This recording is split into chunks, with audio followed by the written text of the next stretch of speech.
না, শান্ত আমি এখনো মনে করি ও তো টিমের বাইরে গেছে ইনজুরির জন্য। If he comes back he will come back as a captain.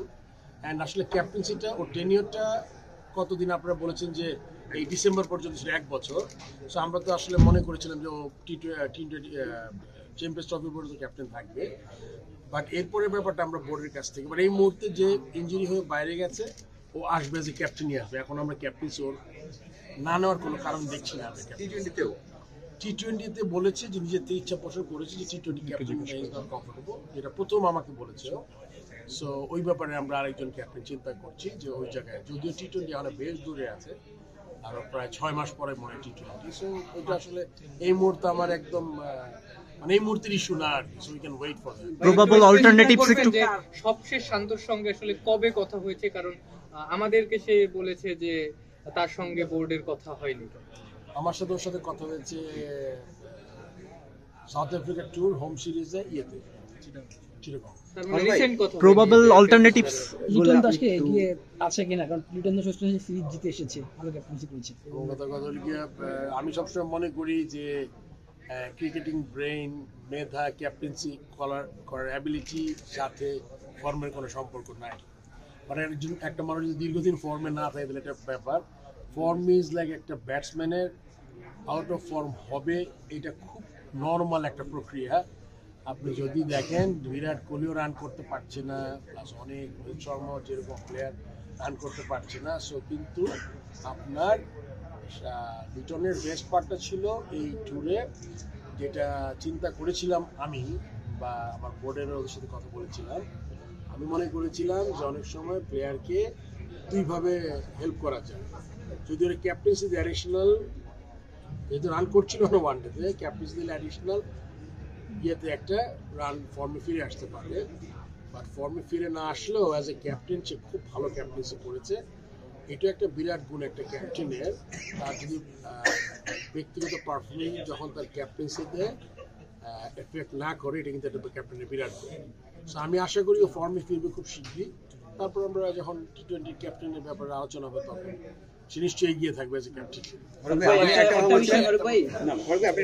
বলছিলেন যে মানে যেটা হয়তো বা ওখানে অফিসিয়ালি বলেননি যে আরেকটা ট্রাই করবেন সাকিবের জন্য, মানে চ্যাম্পিয়ন্স ট্রফি হোক বা ওকে ন্যাশনাল ডে বিষয়। এটা আমার মনে হয় এটা তো অ্যাকচুয়ালি কি সাকিব এখনো তো রিটায়ারমেন্ট হয় নাই, মানে তেমন কোনো কিছু হয় না সাকিব। ট্রাই না, এটা লিগে সাকিব এখনো তো যদি রিটায়ার করে ফেলতে তাহলে বলতাম যে ও আর নাই। যদি কোনো ওর যে ইস্যুগুলো আছে সে তো মাঝে মাঝে মন্ত্রণালয়ের সাথে কথা বলে কিভাবে ওইটা কি করা যায়।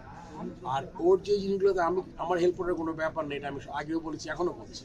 এটা শুধুমাত্র গভর্নমেন্ট লেভেল থেকে যদি কোনো ইনস্ট্রাকশন আসে, ওর যেই সমস্যাগুলো আছে ওগুলো যদি ঠিক করতে পারে তাইলেই কিন্তু আমার মনে হয় যে এটা একটা ব্যাপার ডিসিশন নিতে পারে। তারপরে তার ফিটনেস, তারপর মেন্টাল স্টেট, তারপর সিলেকশন কমিটি আছে, তার ডিসাইড করবে। সিলেক্টর বা টিম ম্যানেজমেন্ট থেকে কি তার ব্যাপারে চাওয়া হয়, চাহিদা আছে কিনা সিলেক্টর বা টিম ম্যানেজমেন্ট থেকে?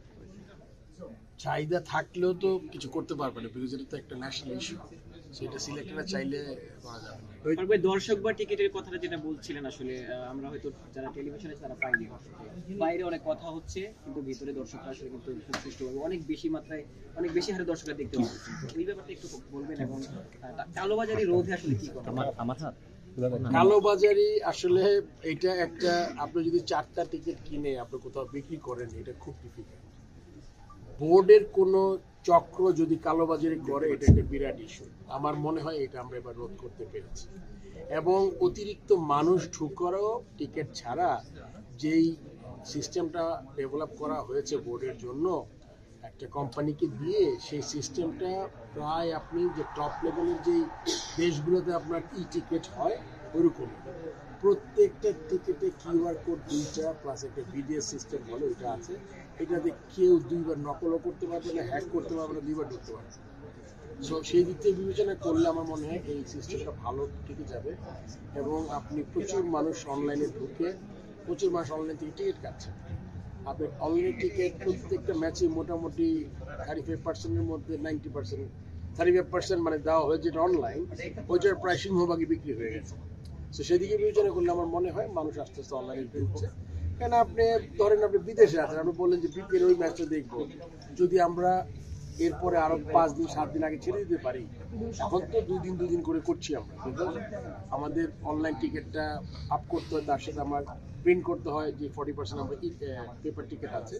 সো এইটার সুফল খুব শিগগিরই এই বিপিএল হয়তো ঢাকা লাস্ট লেগে মানুষ এখনো পাচ্ছে, আরো ভালোভাবে পাবে। আদিব ভাই, নিচে নাও।